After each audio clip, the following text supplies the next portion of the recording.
नमस्कार, आदाब, बहुत-बहुत स्वागत आप सभी का। आप देख रहे हैं खास कार्यक्रम नज़र और नज़रिया। मैं हूँ आपके साथ बुशरा खानम फहद। 2 महत्वपूर्ण खबरें जो आपको जानना ज़रूरी है, जिसको लेकर मैं आपके सामने हाज़िर हुई हूँ। आप सुबह से ही देख रहे होंगे कि एक जज साहब हैं दिल्ली हाई कोर्ट के, यशवंत वर्मा, वो लगातार सुर्खियों में बने हुए हैं क्योंकि उनके घर से नोटों का अंबार बरामद हुआ है और जिस तरह से बरामद हुआ है, वो अपने आप में काफ़ी दिलचस्प है। दरअसल यशवंत वर्मा अपने घर पर नहीं थे और उनके घर में आग लगी। घर वालों ने फायर ब्रिगेड को बुलाया और फायर ब्रिगेड के जब कर्मचारी पहुंचे आग बुझाने के लिए तो उन्होंने देखा कि एक कमरे में नोटों की गड्डियां उन्होंने देखी। अब इसको लेकर अलग अलग तरह के अनुमान लगाए जा रहे हैं। कोई कह रहा है 10 करोड़, कोई कह रहा है 15, तो कुछ अनुमान 50 करोड़ का भी है। हालांकि एग्जैक्ट फिगर अभी सामने नहीं आई है और उसके बाद से ही सवाल ये उठ रहे हैं कि आखिर एक जज के घर में इतने सारे रुपए, वो भी कैश के फॉर्म में, घर के अंदर एक कमरे में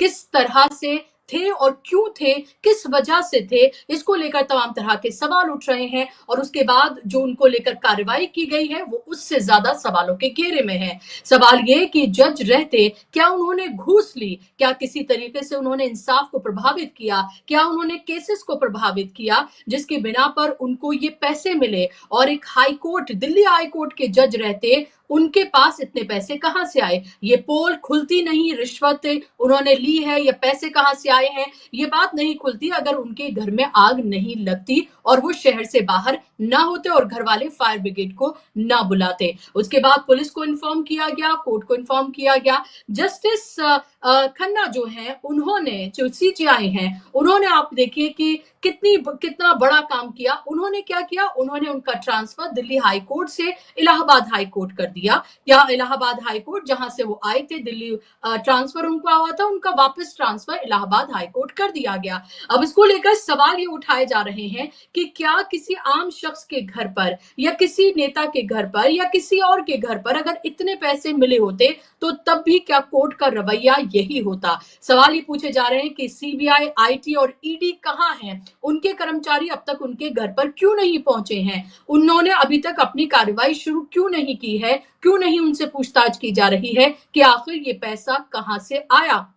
और क्या सिर्फ ट्रांसफर भर कर देना ये सवाल नहीं उठाएगा कि जजेस पर, इंसाफ की प्रक्रिया पर और पूरा जो एक कोर्ट के ऊपर जो एक तरह से लोगों का जो विश्वास होता है, क्या उस सब को लेकर सवाल नहीं उठाएगा। और यही बात जो है वो बार एसोसिएशन के जो वकील हैं वो भी उठा रहे हैं कि अब इनको लेकर कड़ी से कड़ी जांच होनी चाहिए और जांच के बाद उनका इस्तीफा लेना चाहिए। महाअभियोग की बात भी कही जा रही है कि क्यों ना उनके ऊपर महाअभियोग चलाया जाए और उनको उनके पद से हटाया जाए। अभी ये बताया जा रहा है कि जो यशवंत वर्मा है उनके खिलाफ आंतरिक जांच शुरू कर दी गई है और ये जांच जस्टिस वर्मा के घर पर जो नकदी मिली है उसको लेकर की गई है। बार एंड बेंच के सूत्रों के हवाले से दरअसल ये खबर है और अभी तक इसके बारे में हालांकि कोई बहुत कुछ नहीं कहा गया है, लेकिन चीफ जस्टिस जो हैं दिल्ली हाई कोर्ट के देवेंद्र कुमार उपाध्याय, उनसे भी अब रिपोर्ट मांगी गई है। दूसरी खबर है नायडू से जुड़ी हुई, चंद्रबाबू नायडू से जुड़ी हुई। आपको ये पता ही है कि डिलिमिटेशन को लेकर लगातार जो साउथ के राज्य हैं वो पार्लियामेंट के अंदर, पार्लियामेंट के बाहर लगातार वो प्रदर्शन कर रहे हैं, वो लगातार हंगामा कर रहे हैं। कल भी आपने देखा होगा, जिसके बाद पार्लियामेंट की कार्रवाई चली ही नहीं, लगातार उसको स्थगित कर दिया गया क्योंकि जब भी इस तरह के जरूरी मुद्दे विपक्ष उठाता है, आपको ये पता है कि कार्रवाई को किस तरह से बार बार स्थगित किया जाता है। पार्लियामेंट के बाहर भी इस पूरे मामले को लेकर लगातार आवाज उठाई गई। 22 तारीख वो बहुत महत्वपूर्ण तारीख है कल की, जब एम के स्टालिन ने साउथ के जो राज्य हैं उसके साथ साथ पश्चिम बंगाल और पंजाब के जो मुख्यमंत्री हैं उन सबको बुलाया है डिलिमिटेशन और भाषा को लेकर लगातार जो विवाद हो रहा है उसको लेकर। इसमें जो सबसे महत्वपूर्ण नाम है वो है चंद्रबाबू नायडू का। बताया ये जा रहा है कि चंद्रबाबू नायडू की पार्टी से भी कोई ना कोई शामिल होने जा रहा है अगर चंद्रबाबू नायडू नहीं होते। हालांकि उनकी तरफ से अभी ये नहीं कहा गया कि वो शामिल नहीं होंगे, तो अभी इस पर कुछ नहीं कहा जा सकता है, लेकिन ये जरूर है कि उनकी पार्टी से कोई ना कोई शामिल जरूर होगा। और अगर चंद्रबाबू नायडू खुद शामिल हो गए तो आप सोचिए कि कितना बड़ा हंगामा बर्पा हो सकता है, क्योंकि एम के स्टालिन लगातार केंद्र की सरकार को चुनौती देते हुए नजर आ रहे हैं।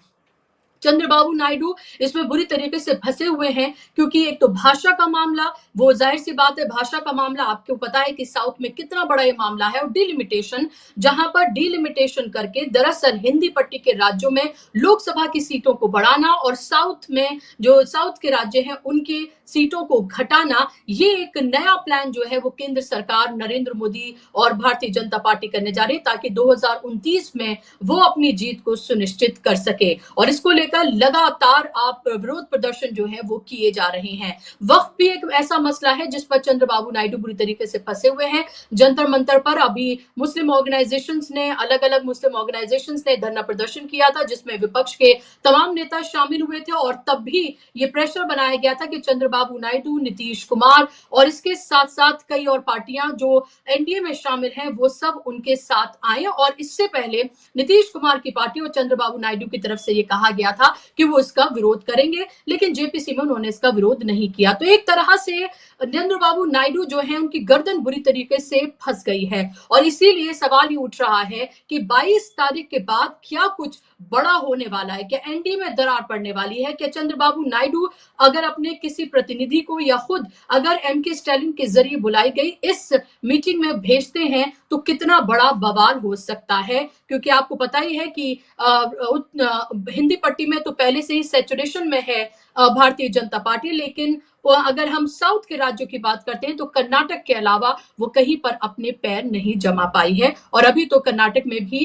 कांग्रेस की सरकार है, जहां पर लगातार ये कोशिश की जा रही है भारतीय जनता पार्टी की तरफ से कि कैसे उस सरकार को स्थिर किया जाए, उस सरकार को गिराया जाए। आज इसी पर चर्चा करेंगे, इसी पर बात करेंगे। बात करने के लिए मेरे साथ दो खास मेहमान जुड़ गए हैं। स्क्रीन पर आप मेहमानों को ले आइए। मेरे साथ अमिताभ श्रीवास्तव जी हैं, जाना माना चेहरा है, सीनियर जर्नलिस्ट हैं, पॉलिटिकल एनालिस्ट हैं। बहुत बहुत स्वागत अमिताभ जी, आपका स्वागत में। मेरे साथ सोशल और पॉलिटिकल एक्टिविस्ट, किसान नेता डॉक्टर सुनीलम जुड़ गए हैं। डॉक्टर सुनीलम, आपका भी बहुत स्वागत कार्यक्रम में। अमिताभ जी, शुरुआत में आपसे करना चाहूंगी, क्या न्यायपालिका पर गहरा संकट उठ खड़ा हुआ है? एक ये जो आज जिस तरह से पैसे मिले हैं यशवंत वर्मा जो कि जज थे उनके घर से, और दूसरा इलाहाबाद हाईकोर्ट के जज ने जिस तरह का फैसला सुनाया, खासतौर पर एक नाबालिग को लेकर जो उन्होंने टिप्पणी की है, उसे दोहराते में भी मुझे मेरे बदन पे पूरी सिहरन हो जाती है एक महिला के तौर पर, और मुझसे दोहराना नहीं चाहूंगी, सब लोगों को ये पता होगा। क्या आपको लग रहा है न्यायपालिका से जिस तरह के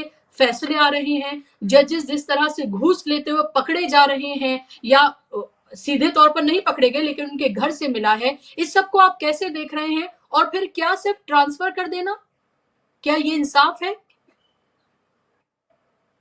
बुशरा जी, बहुत शुक्रिया सबसे पहले तो इस कार्यक्रम में शामिल करने के लिए। और ये मुद्दा इतना इतना संगीन है, ये जो आज खबर आई है ये दिल्ली हाईकोर्ट के जज के बारे में, वो अपने आप में जुडिशरी का जो एक इंस्टीट्यूशन है उसको लेकर के लगातार जो चिंताएं हम और आप जैसे लोग, डॉक्टर सुनीलम या और तमाम लोग जो पिछले एक दशक से ज्यादा समय से लगातार जुडिशरी के स्तर में जो गिरावट आ रही है उसको लेकर के जो चिंताएं हम जाहिर करते रहे, ये उन चिंताओं का एक तरीके से कहा जाए, ये उसका विराटतम और विभत्सतम रूप है कि हम देख रहे हैं कि एक जज के घर से अनअकाउंटेड कैश बरामद होता है। देखिए, मैं अनअकाउंटेड शब्द का इस्तेमाल इसलिए कर रहा हूं क्योंकि अभी तक जज के तरफ से या किसी तरफ से कोई सफाई नहीं आई है कि वो जो कैश पकड़ा गया, जो बरामद हुआ, इत्तेफाकन बरामद हुआ क्योंकि आग लगने की खबर के बाद ये चीज सामने आई है, तो वो किस वजह से वहां इतना रुपया रखा था। कोई ये भी कह सकता है कि भाई हो सकता है किसी ने प्लान किया, लेकिन इस तरह की भी कोई सफाई कहीं नहीं आई है। और सुप्रीम कोर्ट के जो मतलब हमारे जो प्रधान न्यायाधीश हैं देश के, उन्होंने कार्रवाई करते हुए इंसाफ का ट्रांसफर जरूर कर दिया, लेकिन ट्रांसफर करना मेरे ख्याल में हम में से सभी लोग, जो लोग भी इस खबर के बारे में सुन रहे हैं या जिस पर राय दे रहे हैं, सबको ये बात अजीब लग रही बात कि क्या ट्रांसफर कर देना एक जज का इस ऐसे संगीन मामले में कोई एक सही प्यूनिटिव एक्शन है क्या? क्या इसको हम किसी तरह का कोई दंडात्मक कार्रवाई मान सकते हैं क्या? ये तो ऐसा लग रहा है कि जैसे अदालत ने सिर्फ अपनी खाल बचाने के लिए, कि आप हायर जुडिशरी का हिस्सा हैं, आप एक हाई कोर्ट के जज हैं, आपका एक रुतबा है, और उस रुतबे से गिरे हुए आपका एक मेयार जो है, आप उससे गिरे हुए पाए जाते हैं। आपको समाज में जो एग्जाम्पल सेट करना चाहिए, आप उससे बिल्कुल उलट उदाहरण पेश कर रहे हैं। तो आपको सिर्फ एक कहना चाहिए कंट्रोवर्सी से बचाने के लिए आपने भेज दिया। आप जो बात आपने इन हाउस इंक्वायरी की बात कही, वो तो चल रही है। मेरे अभी जो कुछ समय पहले, थोड़ी देर पहले तक खबर आ रही थी कि ऐसा माना जा रहा है सूत्रों के हवाले से कि केंद्र सरकार ने जो है वो इस तरह के संकेत दिए हैं कि अगर सुप्रीम कोर्ट कोई मतलब सख्त रवैया दिखाता है तो सरकार इम्पीचमेंट के बारे में भी सोच सकती है। देखिए, ऐसा है कि हमें ये मालूम होना चाहिए कि जो जजेस हैं उनको इस तरह से सीधे हटाए जाने की कोई प्रक्रिया नहीं है। यानी जज ऐसे नहीं है कि जिनको कोई आदमी सैक कर दे, वो उस तरह की उनके लिए एक प्रक्रिया है कि भाई उनको उनको महाभियोग लगा करके उनको हटाया जा सकता है। या तो ये है कि भाई उनसे इस्तीफा मांगा जाए और इस्तीफा मांग करके अगर इस्तीफा दे दे तो ये पूरा किस्सा उस तरह से खत्म होगा।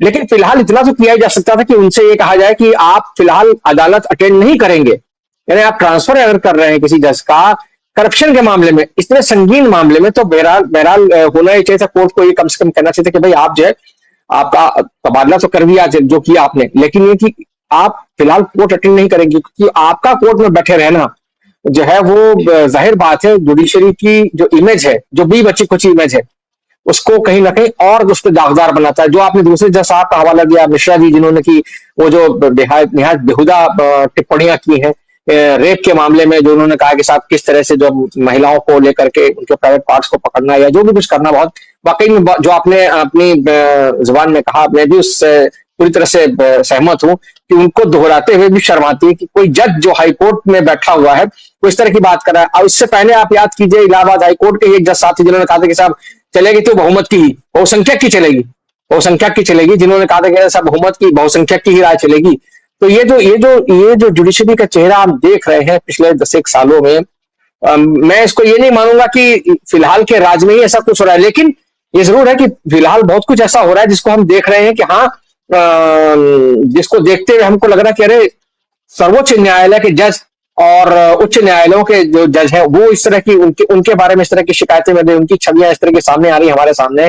जैसे अभी हमने देखा था कि कलकत्ता हाईकोर्ट के एक जज थे जिन्होंने के इस्तीफा दिया और वो बीजेपी में शामिल हो गए और बीजेपी से चुनाव लड़ा और जीत गए। आज की तारीख में वो सांसद हैं। एक जज साहब थे जो सुप्रीम कोर्ट के चीफ जस्टिस बने, पहले उन्होंने 4 जजों ने मिलकर के प्रेस कॉन्फ्रेंस की, एक क्रांति कर दी रंजन गोगोई साहब ने चेलेमेश्वर साहब के साथ मिलकर के, और उसके बाद जो है वो आ गए राज्यसभा में। तो और उन्होंने ये कहा कि साहब मतलब जुडिशरी और लेजिस्लेचर के बीच का जो है मतलब मैं एक पुल बनना चाहता हूं। तो ये जो इस तरह की बातें सामने आ रही है, मतलब जस्टिस रंजन गोगोई ने तो एक ऐसा उदाहरण पेश किया, वो मुझे शेर याद आता है कि मतलब सुबह को जाम पिया, शाम को तौबा कर ली, रिंद के रिंद रहे, हाथ से जन्नत न गई। तो वो जो एक बात है कि आपने दोनों तरफ के फायदे ले लिए।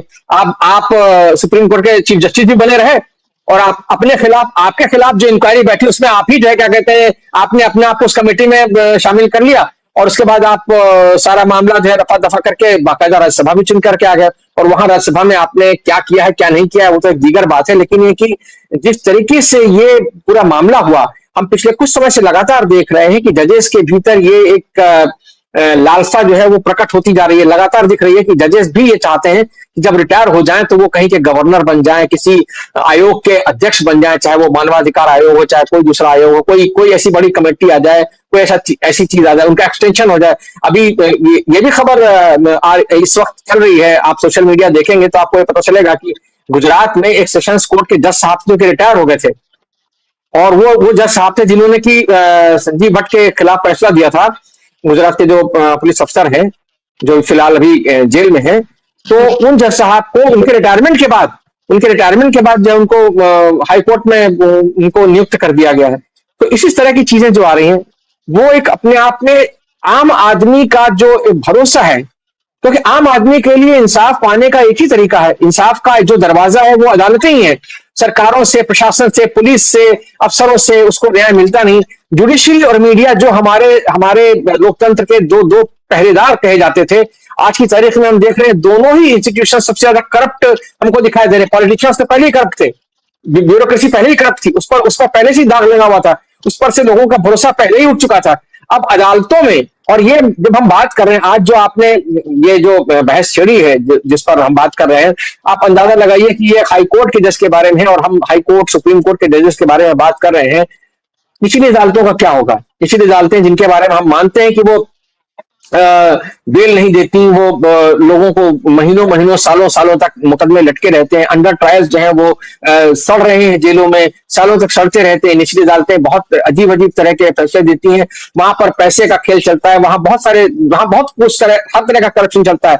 जब निचली अदालतों की हम बात करते हैं और उसके बाद जब आज हम उसकी ये जो आपका जो उच्च न्यायालय है और सर्वोच्च न्यायालय की हम बात कर रहे हैं, ऐसे बड़े संस्थानों में बैठे हुए जजेस के बारे में जब हम बात कर रहे हैं और हम देख रहे हैं कि वहां करप्शन की इस तरह की हमको तस्वीरें देखने को मिल रही है, या वहां के जज जो है वो उनकी छवि पर दाग लग रहा है, वो उनकी छवि दागदार हो रही, तो ऐसे में निश्चित तौर पर ये एक बहुत सवाल उठना स्वाभाविक है और एक दुखद कहना चाहिए मनोभाव आता है कि आखिर आदमी इस देश में इंसाफ के लिए जाए तो कहाँ जाए। वो जो एक मैं फिर एक शेर अर्ज करूंगा कि जज साहबान जो है वो इसीलिए आप देखेंगे कि कुछ ऐसा हो रहा है कि जो मजलूम है, जिस बेचारे को मतलब इंसाफ की तलाश है, वो अदालत के दरवाजे में आता है, वो लेकिन उसको आखिरकार सालों तक रगड़ने के बाद जो है उसको इंसाफ नहीं मिलता। वो एक राज इंदौरी का ही शेर है, शायद मुझे लगता है कि अब कहाँ ढूंढने जाओगे हमारे कातिल, उन्होंने कहा अब कहाँ ढूंढने जाओगे हमारे कातिल, आप तो कत्ल का इल्जाम हम ही पर रख दो। तो ये जो चीज है, ये जो इस दौर जिस दौर में हम हैं, उस दौर में जैसा मैंने कहा कि मीडिया और जुडिशरी जो हमारे दो सबसे बड़े स्तंभ थे, जिनका काम था कि वो विधायिका और कार्यपालिका पर एक उसको उस पर नजर रखें, वॉच डॉग का काम करें, उसको करप्ट होने पर अगर उसमें कहीं कुछ गड़बड़ी दिख रही तो गड़बड़ी को सामने लाए और उसको दुरुस्त करें, उसको दंडित करें, उसको एक्सपोज करें। लेकिन आज की तारीख में हम देख रहे हैं कि मीडिया तो जो है जैसा है वैसा ही, उसको मोदी मीडिया हो चुका है, लेकिन जो जुडिशरी है, जब वहां इस तरह की खबरें हमको सुनने को मिलती हैं तो बहुत अफसोस होता है और बहुत निराशा भी आती है कि आखिरकार इस देश में अब कौन सा ऐसा संस्थान बचा है जो कि भ्रष्टाचार से मतलब महरूम रह गया हो, जहां जहां की भ्रष्टाचार न पहुंचाओ। तो ऐसे में आप मतलब इंसान सोचता है, सुनीलम जी यहाँ बैठे हैं, सुनीलम जी जैसा परिपक्व सामाजिक कार्यकर्ता जिसने कि एक दौर देखा है और आज भी वो सक्रिय है लोगों के बीच में, ऐसे में यही लगता है कि भाई जब कोई अगर आप जन क्रांति ही हो जाए इस देश में, अगर तभी इस देश की जो व्यवस्थाएं हैं, जो संस्थाएं हैं, वही शायद सुधर सकती हैं। अदरवाइज तो जो हालत है उसमें अंदर से तो किसी सुधार की उम्मीद दिखती नहीं है, चाहे वो जुडिशरी हो, चाहे वो पॉलिटिशियन हो, चाहे वो एडमिनिस्ट्रेटिव सर्विसेज हो, या आपका मीडिया हो, जो भी होगा। अब लगता है कि बाहर से किसी एक ऐसे मतलब कोई ऐसा निजाम हो, कोई ऐसा इनकलाब आए जिसके इंतजार में हम और आप बैठे हैं, या जिसके इंतजार में हमको लगता है कि उससे कुछ शायद तस्वीर सुधरे, तभी कुछ हो सकता है। वरना जो हम जिस दौर में है उस दौर में ये बहुत ही मतलब निहायत अफसोसनाक खबर है। और इसमें सिर्फ ट्रांसफर कर देना, सिर्फ ऐसा लगता है कि मतलब किसी जज को बचाया जा रहा है, मतलब कि ठीक है भाई तुमको नजर से दूर कर दिया हमने कि भाई तुम कुछ दिन के लिए गायब हो जाओ, मीडिया से गायब हो जाओ, तुम सुर्खियों से गायब हो जाओ, चुपचाप पड़े रहो। तो ये कोई वो नहीं है, इसमें तो सिंपल ये होना चाहिए भाई, जज को जो है आप कम से कम ये कह सकते हैं कि भाई आप छुट्टी पर चले जाओ, आप उसको छुट्टी पर भेज दो, उनको आप कोर्ट अटेंड करने मत दो। मिश्रा जी और वर्मा जी जैसे जजेस जो है उनको तो कम से कम अदालतों में बैठने नहीं देना चाहिए, उनका बहिष्कार होना चाहिए। मुझे लगता है कि इलाहाबाद हाईकोर्ट में तो उनकी जो बार एसोसिएशन है वहां से इस तरह के आवाजें उठने भी लगी कि हम कोई कूड़ेदान नहीं है कि आप हमको हमारे ऊपर डंप कर दे इस तरह के लोगों को, जिनका ये जो वर्मा साहब का किस्सा आया है, जसवंत वर्मा का, उसके बाद में इलाहाबाद हाईकोर्ट की जो बार एसोसिएशन है वहां के वकीलों का बयान आया है जिसमें वो कह रहे हैं कि भाई हमको ये डंप यार्ड नहीं है कि आप हमारे ऊपर इस तरह के जज डाल दें कि आप वहां से यहाँ पेरेंट इनका जो हाईकोर्ट है वहां से उठा के आप उनको ले गए और उसके बाद फिर वापस आप उनको इसीलिए भेज दे रहे हैं कि उन पर कहीं कोई उनको लेकर के कोई बवाल ना हो। कुल मिलाकर के ये तो अपनी बड़ा टालने जैसी बात हो गई। कुल मिलाकर के ये बहुत मैं मानता हूँ कि ये बहुत ही खराब दौर से हम गुजर रहे हैं बुशरा जी। जी जी बिल्कुल, बहुत खराब दौर से गुजर रहे हैं। बार बार बात फिर जन आंदोलन की होती है, क्या उससे कुछ बदलेगा? क्या जो तमाम मुद्दे उठा रहे हैं जब तक उससे जनता नहीं जुड़ेगी तब तक कैसे होगा? क्योंकि जनता को तो औरंगजेब, बाबर और इन सब में फंसाया जा रहा है। जनता को तो ये बताया जा रहा है कि जुमा है तो आप होली नहीं मना पाएंगे, होली है तो जुमा नहीं हो पाएगा। ये तमाम चीजों में फंसा कर आपको इसी में उलझाया जा रहा है। दिन रात यही डिबेट्स की जा रही हैं ताकि आप अपने जरूरी मुद्दे जो है वो भूल जाएं, उन पर आप बात ना करें, और यही सब करती हुई जो है भारतीय जनता पार्टी नजर आ रही है। लेकिन डॉक्टर सुनीलम, एक सीजेआई ने कहा था कि उनको भगवान की शरण में जाना पड़ा था जब बाबरी मस्जिद का मामला था।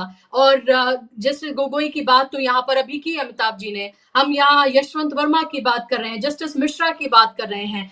आम लोगों के लिए आखिरी उम्मीद होती है कि वो कोर्ट का दरवाजा खटखटाएं, वो जिला न्यायालय में जाएं, वहां नहीं है तो वो हाई कोर्ट जाएं, फिर वो सुप्रीम कोर्ट जाएं, वहां उनसे लगता है कि वहां उनको इंसाफ मिलेगा, न्याय मिलेगा। लेकिन सवाल ये है कि अगर इतने बड़े पैमाने पर पैसे पकड़े गए हैं तो कौन से केसेस थे जिनमें आपने ये घूस ली, ये तो सवाल लोग पूछेंगे। जिनमें आपने घूस लिया, आखिर ये पैसा आया कहां से, किस तरह से आपने इंसाफ को प्रभावित किया, किस मजलूम के साथ आपने नाइंसाफी की, किस जालिम के साथ आप खड़े हुए नजर आए। इलाहाबाद हाईकोर्ट के जज जो कह रहे हैं 11 साल की नाबालिग बच्ची के लिए, और इसी तरह के तमाम केसेस हैं कि आप अपनी पोजीशन से हटते हैं, आप पार्टी ज्वाइन करते हैं, आप उस पार्टी का हिस्सा बन जाते हैं, या फिर आप कोई ना कोई जिस पार्टी के फेवर में आप फैसले करते हैं वो आपको किसी ना किसी उच्च पद पर आपको बिठा देती है। तो फिर इंसाफ की उम्मीद कहां से लगाई जाए? कैसे देख रहे हैं आप इस सब को? और जो न्यायपालिका पर गहरा संकट है, न्यायपालिका को लेकर जो विश्वास खत्म हो रहा है उसको। जी, बहुत शुक्रिया बुशरा जी।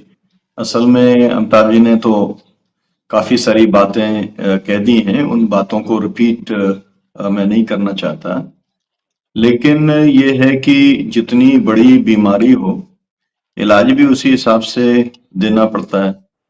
और आप जो इलाज कर रहे हैं वो इतना हल्का फुल्का आप कर रहे हैं जिससे लगता है कि सीजेआई उस बीमारी के प्रति जो है या उस मरीज के प्रति जो है वो पूरी तरीके से संवेदनहीनता बरतने का काम कर रहा है। जनता तो है, जो लोग न्याय की गुहार लगाते हुए आते हैं, सालों साल इंतजार करते हैं।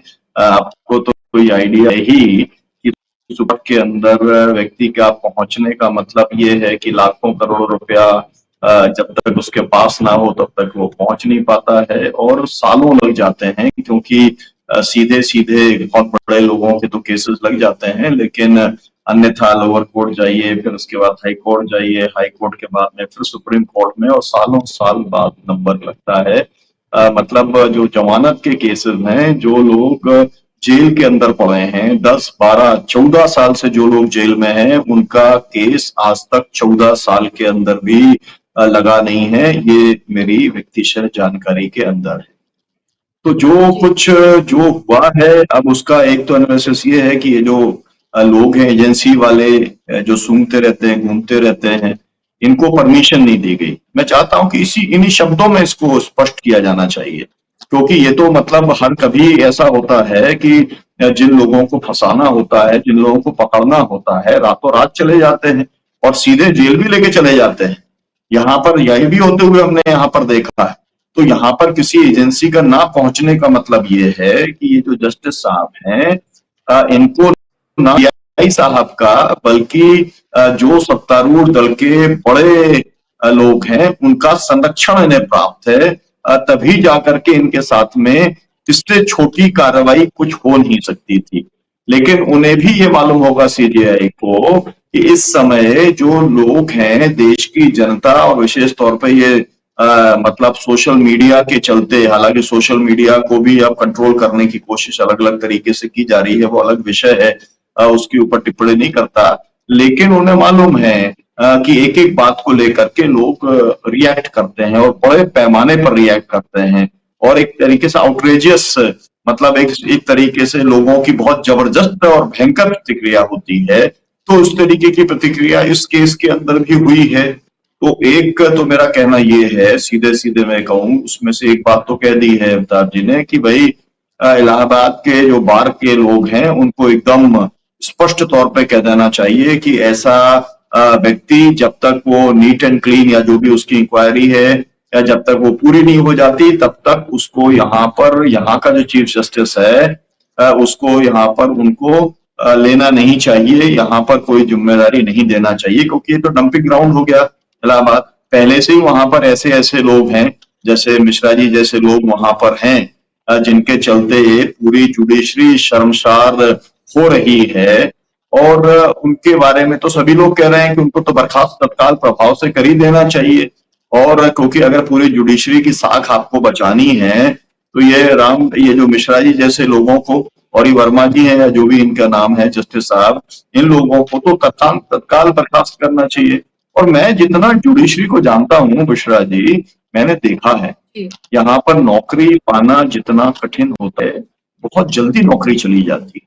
मैंने 10-20 केस ऐसे देखे हैं अपने यहाँ मध्य प्रदेश के अंदर, जो छोटी छोटी शिकायतों के ऊपर उनकी नौकरियां चली गई। मतलब उनको वॉलेंटरीली रिटायर कर दिया गया या उन्होंने इस्तीफा दे दिया या कुछ भी हुआ, लेकिन वो नौकरी नहीं कर पाए। ऐसे बहुत सारे केसेस हैं। तो मैं तो ये मान के चल रहा था कि इतने जब सीरियस मसला जब दोनों उसमें आएगा तो बहुत कड़ी कार्रवाई की जाएगी, क्योंकि ये पूरी की पूरी जुडिशरी की शाखा है। कहा जाता है कि एक मछली जो है वो पूरे तालाब को गंदा कर देती है, तो यहाँ पर ऐसी मछलियों की संख्या लगातार बढ़ती चली जा रही है। और आप अगर इसके ऊपर कार्रवाई नहीं करेंगे तो पूरी के पूरी न्यायपालिका के ऊपर लोगों का अविश्वास होगा। जब हम ये बात करते हैं पूरी की पूरी न्यायपालिका की, तो हमको ये ख्याल रखना पड़ेगा, लोकतंत्र जो 4 स्तंभों के ऊपर टिका हुआ है उसके ऊपर 2 के ऊपर जो है अमिताभ जी ने बातचीत की है, लेकिन विधायिका के ऊपर से तो लोगों का विश्वास पहले से उठा हुआ है। लोग मानते ही हैं, मतलब मैं भी उस कैटेगरी में आता हूं, लेकिन लोग मानते हैं नेता है तो चोर है, नेता है तो भ्रष्टाचारी है, नेता है तो कुछ गड़बड़ करने वाला है। मतलब उसके बारे में एक इतना सब कुछ 76 सालों में लोगों ने देख लिया है कि ये लूटपाट करते और 7-7 पीढ़ियों का इंतजाम करते। तो अब अगर विधायिका के ऊपर लोगों का भरोसा नहीं रहेगा तो फिर भरोसा कहां तो देगा। हमारे यहाँ सौरभ शर्मा है, एक सिपाही था, सिपाही के यहाँ से सैकड़ों करोड़ रुपया निकल रहा है।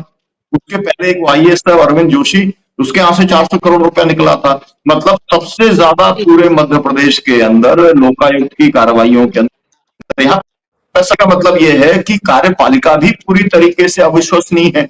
ये तो माना जाता है कि जो नेता लोग रहेंगे, जो सरकार रहेगी, अब रहे होंगे उस लूट के अंदर, ये केवल हिस्सा बांट करने का काम करेंगे और उनकी कठपुतली बन के काम करेंगे।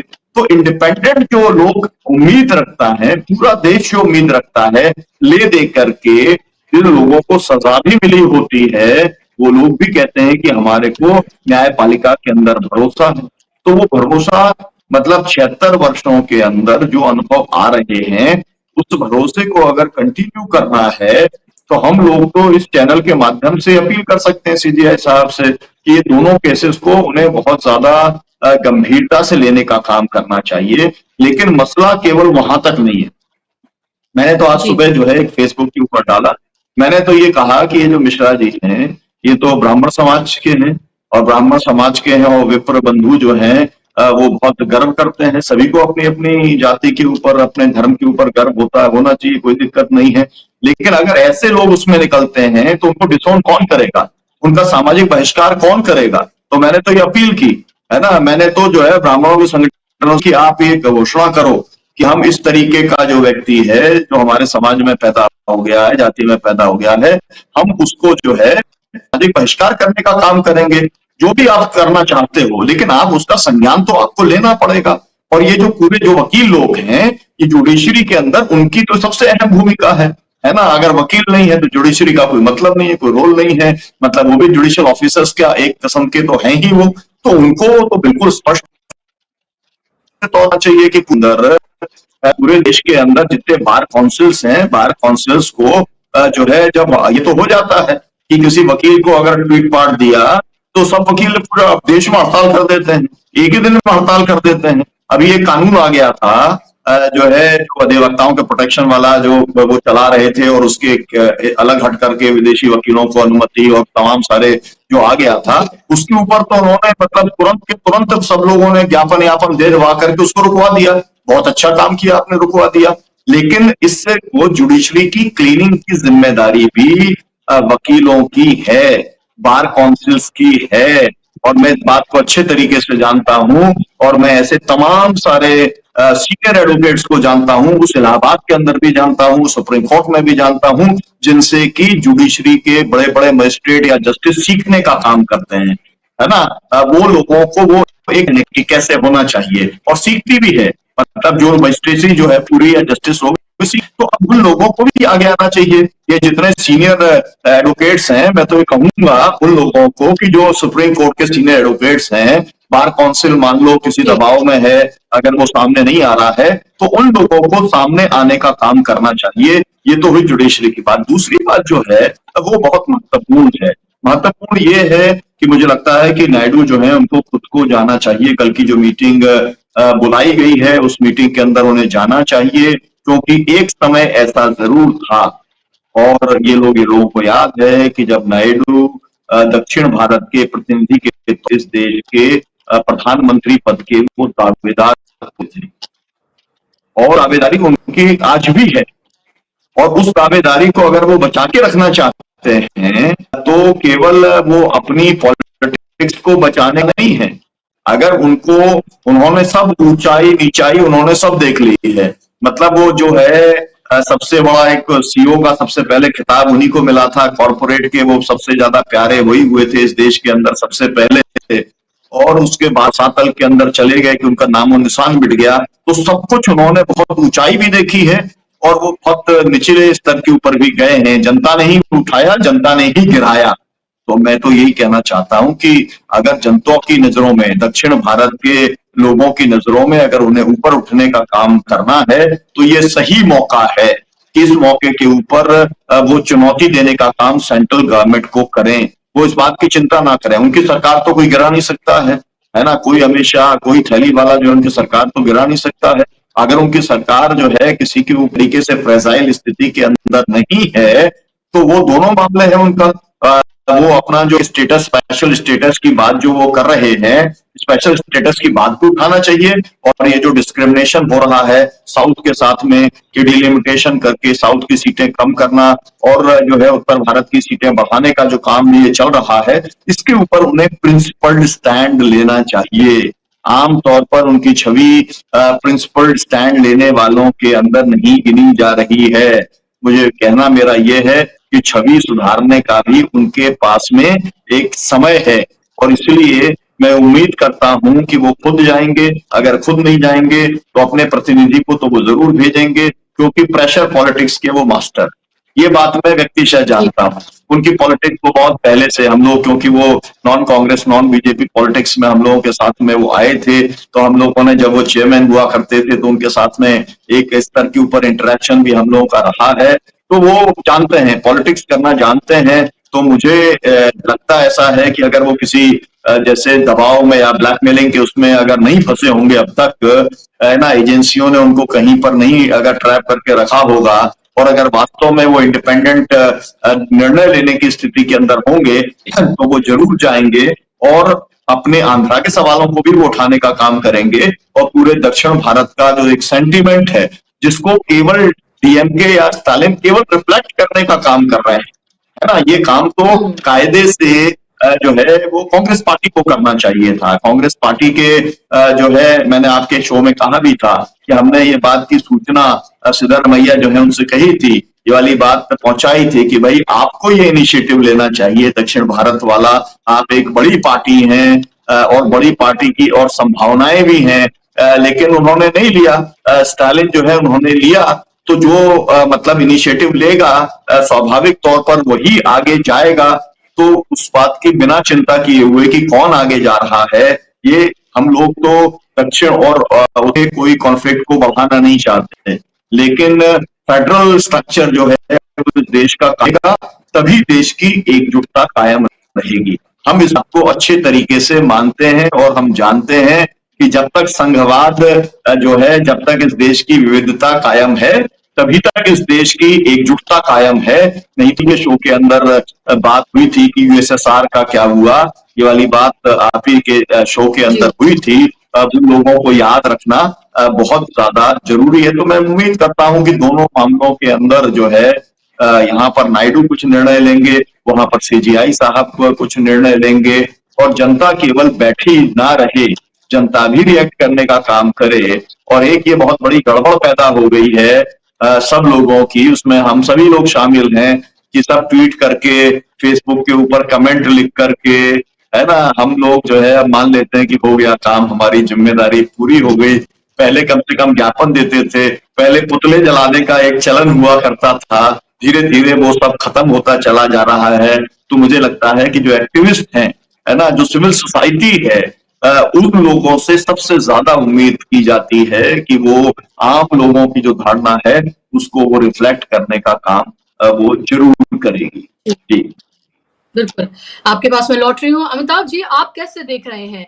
चंद्रबाबू नायडू अगर कल जाते हैं या फिर अपने किसी प्रतिनिधि को भी वो भेज देते हैं, तो उससे एनडीए में कितना फर्क पड़ने वाला है? क्योंकि आप देख ही रहे हैं नीतीश कुमार का लगातार किस तरह का हाल है। वो उनका वीडियो पूरी तरीके से वायरल है, जहां राष्ट्रगान हो रहा है और वहां किस तरह की हरकतें वो करते हुए नजर आ रहे हैं। और अब जो उनकी मानसिक संतुलन को लेकर, उनकी सेहत को लेकर जो बात कही जा रही है वो और ज्यादा बढ़ गई, क्योंकि जो शख्स 20 साल तक सत्ता जिसके पास रही हो, उसको ये ना पता हो कि वो राष्ट्रगान के वक्त क्या करना है, कुछ सेकंड वो खड़ा भी ना अगर ठीक से हो पाए, तो ये बहुत सारे सवाल हैं। इस पर तो मैं आऊंगी, लेकिन चंद्रबाबू नायडू, क्या आपको लग रहा है कि अगर उनका कोई प्रतिनिधि कल जाता है स्टेलिन के जरिए बुलाई गई बैठक में, या अगर वो खुद चले जाते हैं, तो फिर केंद्र में क्या कुछ बदलने जा रहा है? क्या आपको लग रहा है कि वो प्रेशर टैक्टिक्स अपनाएंगे? क्या चंद्रबाबू नायडू इतना बड़ा कदम उठा सकते हैं? क्योंकि वक्फ की तलवार भी उनके ऊपर लटक रही है। अगर ऐसा होता है तो बड़े पैमाने पर जो मुसलमानों ने उनको वोट दिया है आंध्र प्रदेश में, वो सब उनसे सवाल पूछेंगे।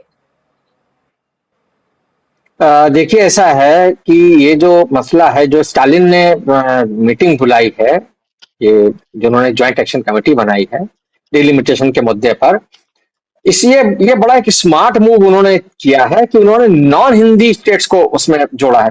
और नायडू जो है उस नॉन हिंदी वाले फैक्टर की वजह से उनके लिए एक किस्म की मजबूरी हो गई है कि वो अपने आप को इस कमेटी से, चाहे खुद जाएं, खुद वो जाएंगे तो बहुत बड़ी खबर बन जाएगी, लेकिन अगर वो खुद नहीं भी जाते हैं, उनका कोई प्रतिनिधि जाता है, तो भी खबर बनेगी। और ये अपने आप में उनके लिए जरूरी हो गया है। उनके लिए यूं जरूरी हो गया क्योंकि ये एक नॉन हिंदी स्टेट की अपनी जो एक फ्यूचर तस्वीर होने वाली, जो डिलिमिटेशन को लेकर के तमाम तरह की आशंकाएं व्यक्त की जा रही हैं कि उत्तर भारत के राज्यों को जो है ज्यादा लोकसभा और राज्यसभा की सीटें दे दी जाएंगी। ऐसा अनुमान लगाया जा रहा है कि अब 1200 सीटें कुल मिलाकर के हो जाएंगी, यानी 846 लोकसभा की सीटें और 354 राज्यसभा की सीटें, जिसमें कि मेजोरिटी शेयर जो होगा वो उत्तर भारत के राज्यों का होगा।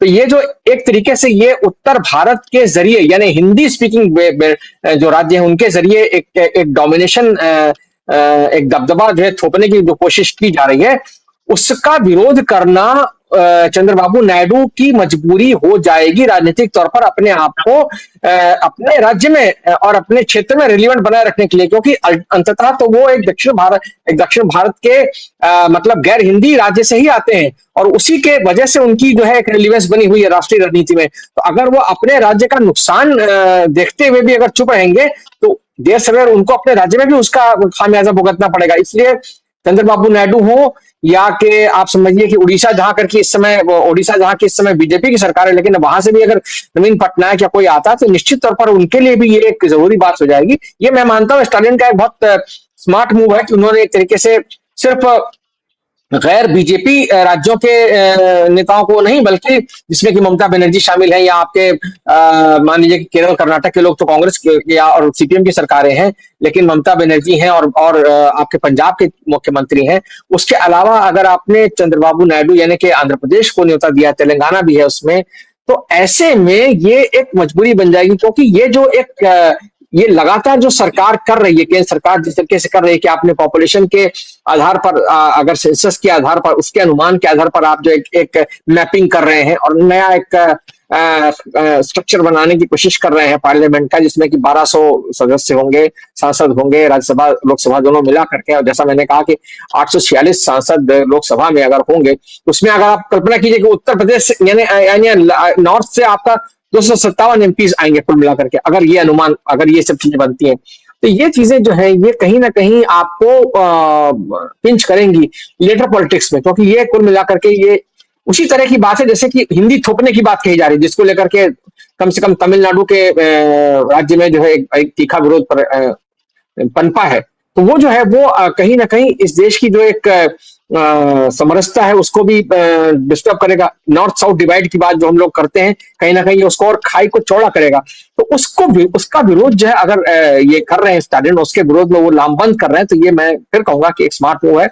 और नायडू अगर खुद नहीं जाते हैं तो किसी ना किसी को भेजना उनके लिए जरूरी हो जाएगा। अगर वो नहीं जाते, मान लीजिए वो किसी को नहीं भी भेजते हैं, तो जैसा मैंने कहा, ये उनके अपने राज्य की राजनीति में उनके अपने रिलेवेंस के लिए ये एक नुकसान होगा, क्योंकि वहां का जो विपक्ष है, आंध्र प्रदेश का जो विपक्ष है, वो इस बात को उठाएगा कि चंद्रबाबू नायडू ने सब कुछ जानते समझते हुए भी जो है वो ने वक्फ का जिक्र किया। वक्फ के मामले पर अगर वो केंद्र सरकार के वक्फ बिल के समर्थन में खड़े होते, अभी तक हमने देखा कि वो उन्होंने कुछ टाल मटोल की राजनीति अपनाई हुई है। अभी तक वो जो है इसको लेकर के एक ऐसी मतलब इमेज पेश कर रहे हैं कि वो ना इधर है ना उधर है, कुल मिलाकर वो उन्होंने मुंह बंद रखा हुआ है। तो वो उनको अगर वो अपनी राय स्पष्ट नहीं करते हैं, तो कहीं ना कहीं जिस अल्पसंख्यक वोट के सहारे वो इस समय सत्ता में है, कहीं ना कहीं वो उनके लिए एक नुकसानदेह साबित हो सकता है। तो ये तो एक बात है। मैं फिर लेकिन आज की जो जिस खबर से आपने शुरुआत की थी, मैं सुप्रीम कोर्ट वाली यानी दिल्ली हाईकोर्ट वाली इस खबर पर लौटूंगा, क्योंकि मुझे लगता है कि ये जो मामला है, इस मामले में सिर्फ इतनी बात नहीं है जो अभी सुनीलम जी ने बात कही, बड़ी बड़ी सही बात उन्होंने कही, और मैं जिस तरफ इशारा कर रहा था, वो उन्होंने उसको एक तरीके से पुख्ता किया कि भाई ये जो वहां के जो वकील हैं, जो वहां की जुडिशरी है, जहां भी इस तरह के जजेस हैं, तो वहां के लोगों को और जनता को भी प्रतिरोध करना चाहिए, जैसा मैंने खुद कहा।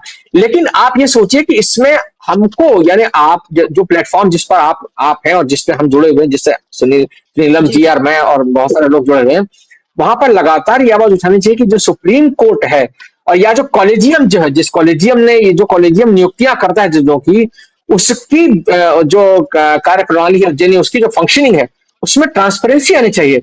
आप जजों की नियुक्ति किस आधार पर करते हो, किस आधार पर किसी जज को जो है आपने किसी हाई कोर्ट से बुला करके किसी हाई कोर्ट में तबादला किया या सुप्रीम कोर्ट में उनको रखा, या आपने कैसे किसी वकील को हाई कोर्ट या सुप्रीम कोर्ट का जज बना दिया। ये सारे ये जो प्रक्रियाएं हैं, ये और ट्रांसपेरेंट होनी चाहिए और जनता को समझ में आनी चाहिए। देखिए, मैं इसलिए बात कह रहा हूं क्योंकि आज ये जो मामला हुआ है जज साहब का और उनको ट्रांसफर कर दिया गया, सुप्रीम कोर्ट ने एफआईआर क्यों नहीं करवाई? भाई, सुप्रीम कोर्ट जब सुओ मोटो बहुत सारे मामलों में एक्शन लेता है, सुप्रीम कोर्ट तुरंत इस बारे में क्या कहते हैं, कह सकता था कि भाई एफआईआर की जाए। अल्टीमेटली जज साहब के घर से अगर पैसा निकला और उस पैसे को लेकर के कोई सफाई नहीं आई है, तो वो अनअकाउंटेड मनी है, तो उसके बारे में तमाम तरह के संशय उठाए। तो जुडिशरी कोई संशय से ऊपर थोड़ी है। जुडिशरी क्या ऐसा थोड़ी है कि जज साहब जो चाहेंगे, जज साहिबान जो चाहेंगे वो जैसे कर लेंगे।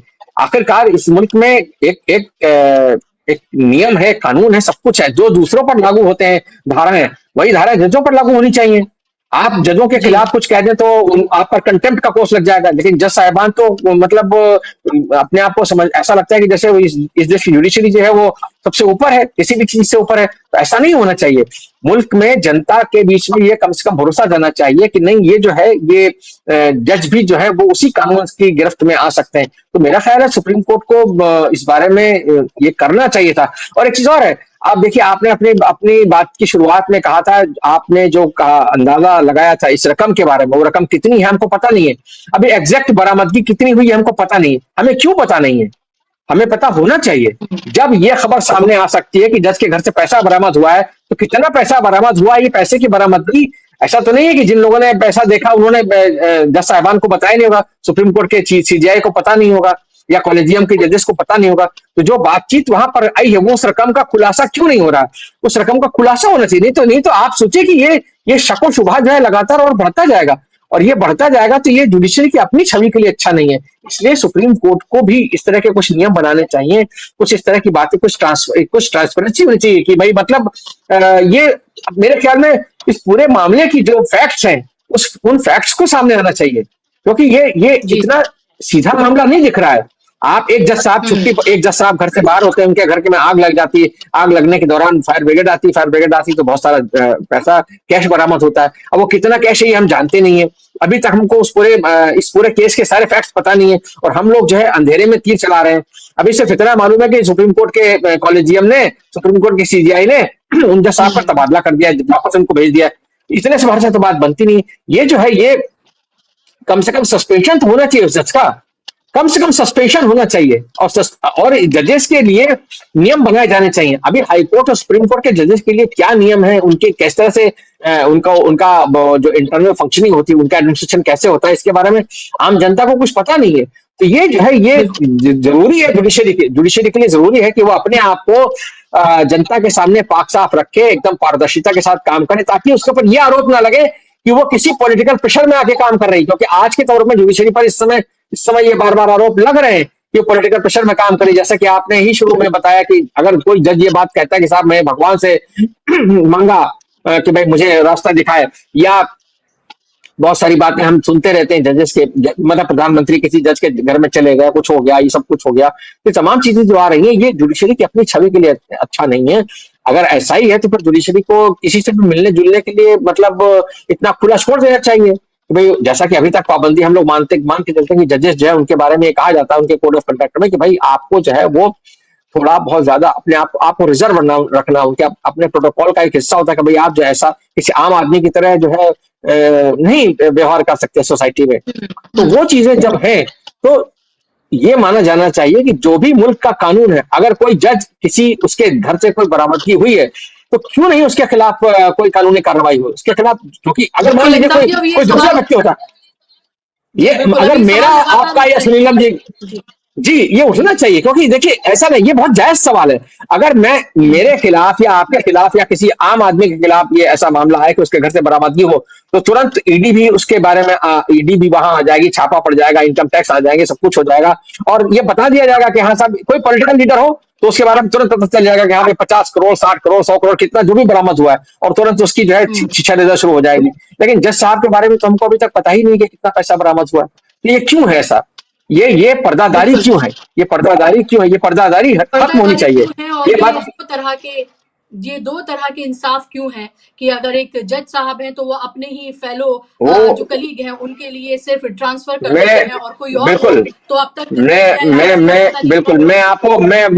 मैं बस वही, मुझे फिर चलते चलते माफ कीजिएगा, वो मुझे पर्दादारी के गालिब का शेर याद आ गया कि बेखुदी बेसबब नहीं गालिब, कुछ तो है जिसकी पर्दादारी है। तो ये क्या कुछ है जो किसकी पर्दादारी है वो सामने आना चाहिए। जी बस बिल्कुल माफ कीजिएगा, आपको इसलिए रोक रही हूँ, वक्त की कमी है। और सुनीलम जी से लास्ट कमेंट में लूंगी मैं संक्षेप में। सुनीलम जी, अगर ये कहा जा रहा है कि जो सेशन चल रहा है बजट का लास्ट मतलब जो दूसरा हिस्सा है इसका, उसमें वक्फ बिल जो है वो पेश किया जाएगा, ये साफ तौर पर बताया जा रहा है, जिसको लेकर अभी प्रोटेस्ट भी हुआ।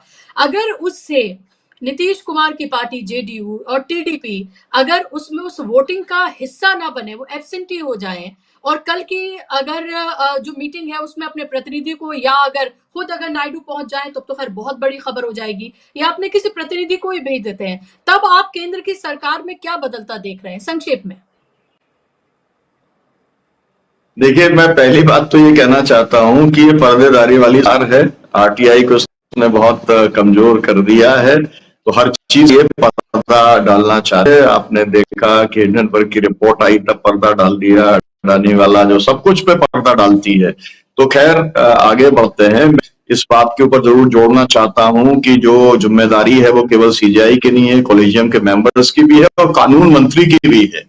पार्लियामेंट जब चल रही है तो कानून मंत्री को इस बारे में बाकायदा बयान देना चाहिए था। पार्लियामेंट के अंदर लोगों को जो है जो स्टेटस है उससे उन्हें अवगत कराने का काम करना चाहिए था। सरकार इसके अंदर क्या सोच रही है ये बताने का काम करना चाहिए था। तो सरकार भी अपनी जो है वो ड्यूटी करने का काम नहीं कर रही है। जो कुछ आपने कहा कि अगर ऐसा होता है तो क्या होता है, मुझे लगता है कि ये तो पॉलिटिकल डिसीजन का मामला है। ये कोई इक्वेशन का मसला नहीं है। ये सीधा सीधा ये है कि जिस दिन नीतीश कुमार और जो है चंद्रबाबू नायडू तय करेंगे, अगर उन्होंने जब सरकार का गठन हो रहा था तभी अगर उन्होंने तय कर लिया होता तो दोनों में से एक तो प्राइम मिनिस्टर बन ही जाता और सरकार इंडिया गठबंधन होती। लगी छुपी हुई बात नहीं है। और जो स्थिति इस समय जो है खुद नीतीश कुमार की है, तो मुझे लगता है कि वो अब रेस के बाहर हो गए हैं क्योंकि वो एक तरीके से बीमारी की हालत में हैं और इसलिए तो फिर नंबर 1 के ऊपर तो चंद्रबाबू नायडू आ गए हैं। तो मुझे लगता है कि वहां तक पहुंचने के लिए उनको एक बहुत अच्छी सीढ़ी, एक अच्छा मौका, क्योंकि पॉलिटिक्स के अंदर सबसे महत्वपूर्ण होता है कि कब आप क्या कौन सा फैसला करते हैं तो अगर जो है वक्फ बोर्ड के सवाल को लेकर के वो सरकार से अपना समर्थन विड्रॉ करने का काम अगर वो करने की धमकी भी अगर दे देते हैं या अगर वो कर लेते हैं, तो इतिहास के अंदर जो है उन्हें एक तरीके के सेवियर के तौर पर याद किया जाएगा। और अगर वो मामला चले जाते हैं, वहां पर चले जाते हैं, स्टालिन वाली मीटिंग में चले जाते हैं, तो उन्हें एक दक्षिण भारत की आवाज के तौर पर याद किया जाएगा।